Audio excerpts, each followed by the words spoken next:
জিলহজের প্রথম দশক শুধু কোরবানির পশু কেনা বেচার দশক নয়, এই দশক ইবাদতের দশক, এই দশক আমলের দশক।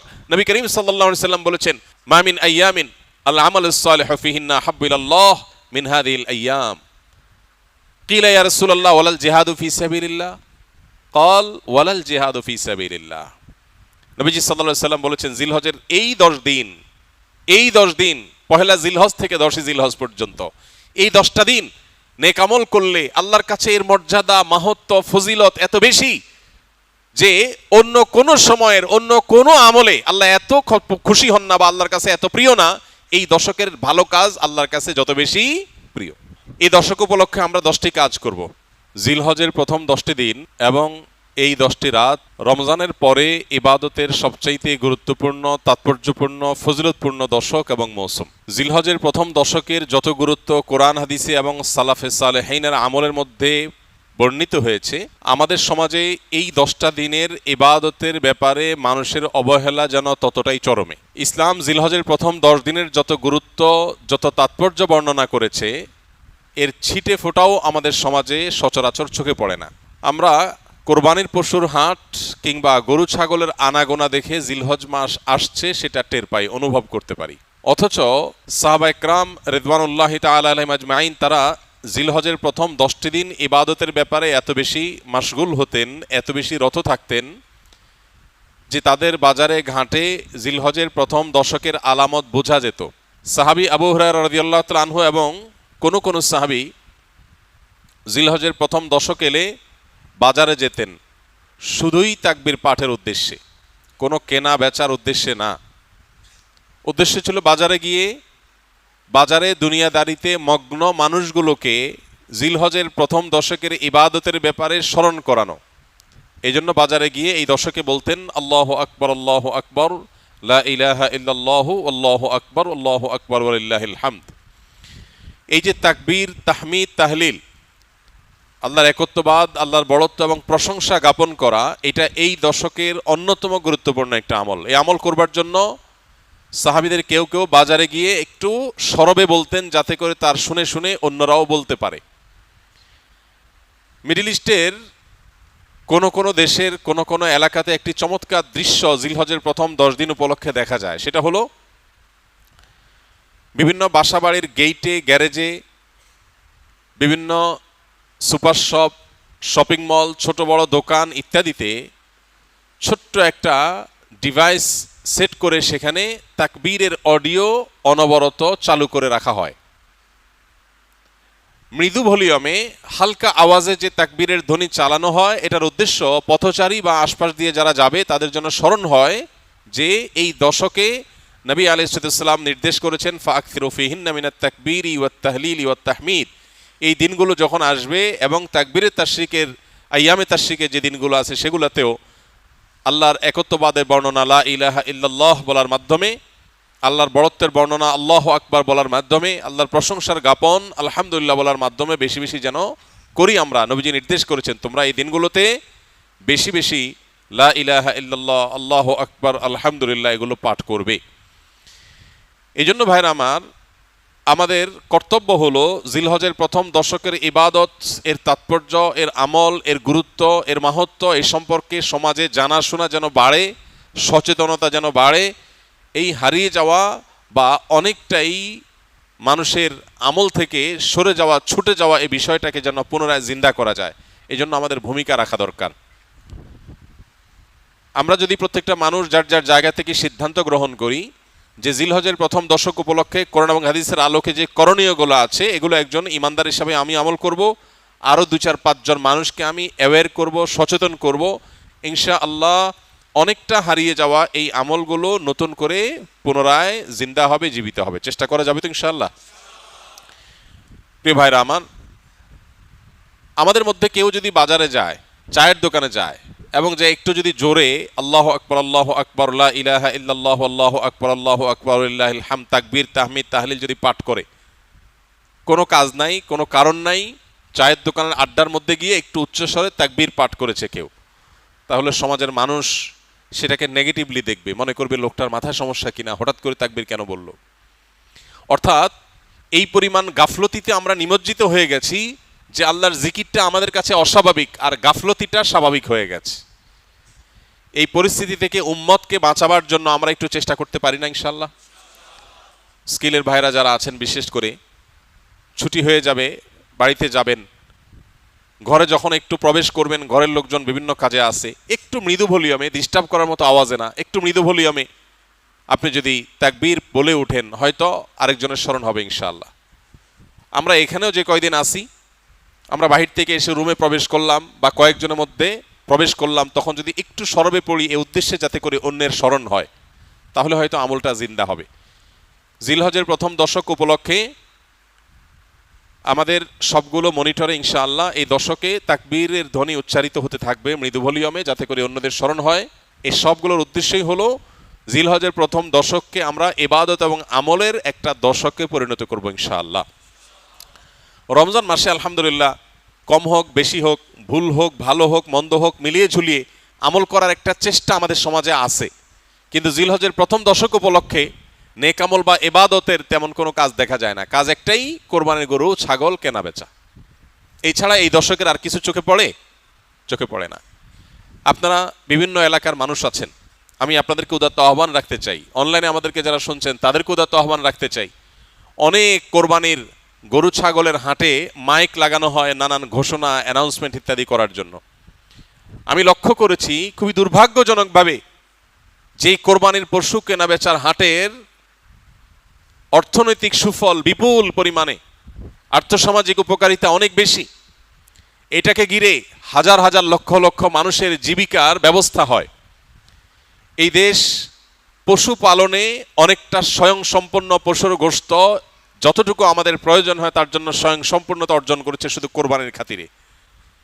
সারা বছর একটা বাছুর লালন পালন করার পর বা 2 বছর লালন পালন করার পর যখন বাজারে বিক্রি করে, কেউ একজন গরিব মানুষের সংসার পালার মতো টাকা হয়ে যায়। বহু মানুষের জীবিকায় কোরবানির এই ইবাদতের মাধ্যমে আল্লাহ তাআলা ব্যবস্থা করেছেন। কোরবানির এই আমলটা যেখানে একটা ইবাদত, আল্লাহর গুরুত্বপূর্ণ একটা নির্দেশ। নবী করিম সাল্লাল্লাহু আলাইহি সাল্লাম কানা নবী সাল্লাল্লাহু আলাইহি সাল্লাম আকামা রাসূলুল্লাহ সাল্লাল্লাহু আলাইহি সাল্লাম বিল মদিনাতে 10 সিনিন ইউদাহি, নবীজি 10 বছর কোরবানি করতেন, মদিনায় অবস্থান করেছেন এবং কোরবানি করতেন। শুধু বিদায় হজের সময় তিনি হজের সফরে ছিলেন, বাকি বছরগুলোতে তিনি মদিনা থেকে প্রতি বছর কোরবানি করতেন। তো কোরবানির এই আমলটা যেহেতু একটা ইসলামিক কাজ, একটা ইবাদত, সেই ইবাদতকে ঘিরে যে হাট বা বাজার হয় সেখানকার মাইকে গান এবং বাজনা বাজানো হয়, এর চেয়ে দুর্ভাগ্যজনক বাস্তবতার কি আছে? তো আপনাদেরকে আমরা উদাত্ত আহ্বান রাখতে চাই, এইসব মাইকে বিভিন্ন অ্যানাউন্সমেন্ট করতে হয়, বিভিন্ন ঘোষণা দিতে হয়, সেটা দেওয়া হোক। পাশাপাশি বাকি সময়গুলোতে মানুষের অ্যাটেনশন গ্রো করার জন্য গান বাজনা নয়, তাকবীরের ধ্বনি উচ্চারিত হোক। আমরা ইনশাল্লাহ দাওয়াতের নিয়তে, মাস্তানি না, কিসের নিয়তে? দাওয়াতের নিয়তে এরকম হাট বাজারগুলোতে যারা দায়িত্বশীল আছেন তাদেরকে গিয়ে যদি ফাউন্ডেশনের একটা লিফলেট দেই, আর একটু হাতে পায়ে ধরে আল্লাহর ভয় দেখাই যে আপনি যে গান বাজাচ্ছেন, এই গান শুনে যত মানুষ গুনাহগার হবে, এই হারাম মিউজিকের কারণে যত মানুষ গুনাহগার হবে, আপনি দায়ী হবেন। মানুষ এসছে ইবাদতের একটা কাজের জন্য, পশু কেনার জন্য, আপনি তাকে গুনাহ করতে বাধ্য করছেন, এটা হয় না। এলাকার ওলামা একরাম যাদের প্রভাব আছে, যাদের সামাজিক অবস্থান আছে, সেরকম ভালো 2-4টা মানুষকে সাথে নিয়ে আমরা দাওয়াতের উদ্দেশ্যে বললাম, আমাদের কথা যদি কেউ আমল নাও করে সওয়াব তো আমরা পেয়ে যাবো ইনশাআল্লাহ। চেষ্টা করা যাবে না ইনশাআল্লাহ? আমরা যদি এটা কেউ করতে পারি, পরবর্তীতে ছুটির পরে এসে বাইজিদের কাছে আপনারা রিপোর্ট করবেন কে কোন বাজারে এই আমলটা করাইতে পারছেন, পারলে ভিডিও করে রেখে দিবেন।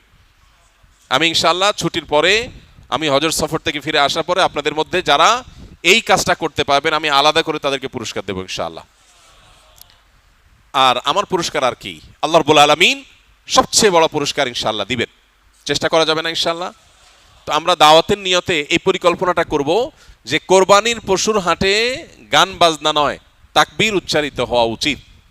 মানুষকে নরমের সাথে যুক্তি দিয়ে বোঝাতে হবে, রাগারাগি না, মানুষের সাথে ব্যবহার খারাপ করা না, দাওয়া হতে হবে সুন্দরভাবে। চেষ্টা করা যাবে না ইনশাআল্লাহ? একটা লিফলেট নিয়ে গেলেন কোরবানির পশুর হাটে, যে জায়গায় লাগাইলে কারোর ক্ষতি হবে না, কারোর ওয়ালে পারমিশন ছাড়া লাগাইলে তিনি কষ্ট পাবেন, নিষেধ করা আছে, এরকম জায়গায় না। যেখানে লাগাইলে কারোর কোনো অসুবিধা হবে না এরকম জায়গায়। কোনো একজন রিক্সা চালক ভাই তিনি সম্মতি দিয়েছেন তার রিক্সার পেছনে লাগাতে, তাহলে তার অনুমতি নিয়ে তার পেছনে লিফলেট লাগাই দেন, যাতে করে এটা দেখে 10 জন মানুষ আমল করে। একটা হারিয়ে যাওয়া সুন্নাহকে একটা হারিয়ে যাওয়া বা বেশ কয়েকটা হারিয়ে যাওয়া আমলকে আমরা সমাজে পুনরায় জীবিত করার জন্য যদি কাজ করি, তাহলে আমাদের মর্যাদা আল্লাহর কাছে কত বেশি, এ বিষয়ে বহু হাদিস বর্ণিত হয়েছে। আমরা সেই মর্যাদা অর্জন করার চেষ্টা করতে পারি না ইনশাআল্লাহ? এই জন্য ভাইরা আমার, যারা এই কথাগুলো আমরা শুনছি অনলাইনে অফলাইনে, আমরা আরো কয়েকজনের কাছে পৌঁছে দিব।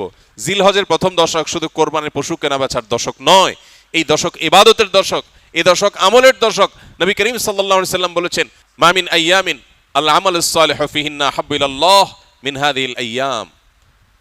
কিলা ইয়া রাসূলুল্লাহ ওয়ালাল জিহাদু ফি সাবিলিল্লাহ?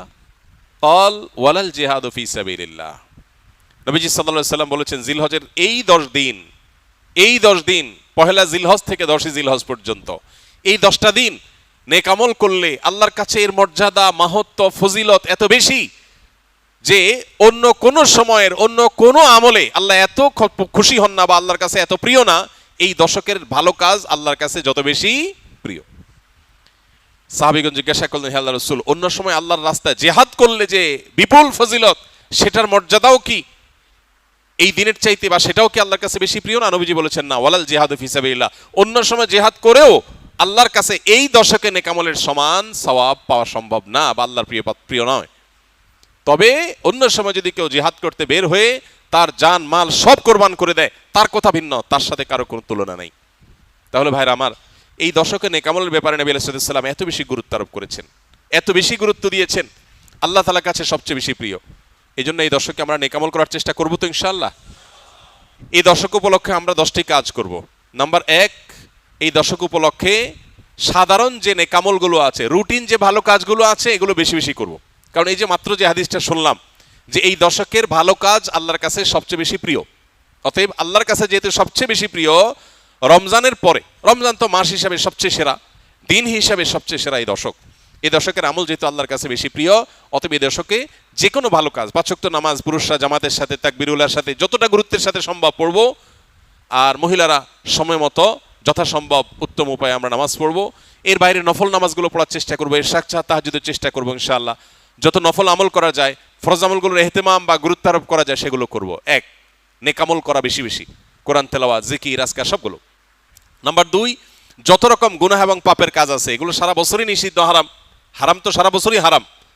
যে আমল, যে কাজ গুনাহ, সেটা সারা বছর করাটাই গুনাহ, কিন্তু এই দশকে করাটা বিশেষভাবে নিষিদ্ধ এবং এই দশকে করাটা বিশেষভাবে জঘন্য। কারণ যেই দশকে আল্লাহর কাছে নেক আমল করা প্রিয়, সেই দশকে আপনি বদামল করলেন, সেটা আরো জঘন্য হবে না?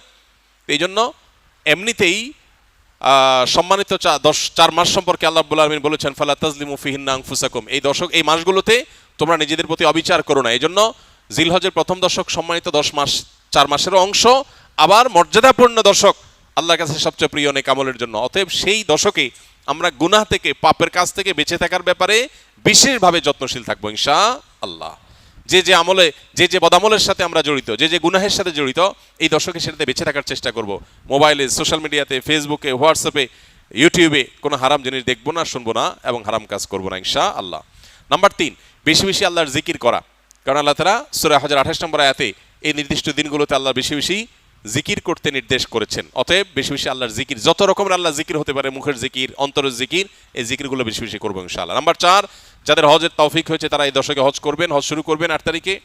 আর নাম্বার 5, যাদের কোরবানির তৌফিক আছে তারাও কোরবানি করবেন, কারণ মান ওয়াজাদা সাআতান লিআন ইউযাহি ওয়া লাম ইউযাহি ফালা ইয়াকরাবান্না মুসাল্লানা।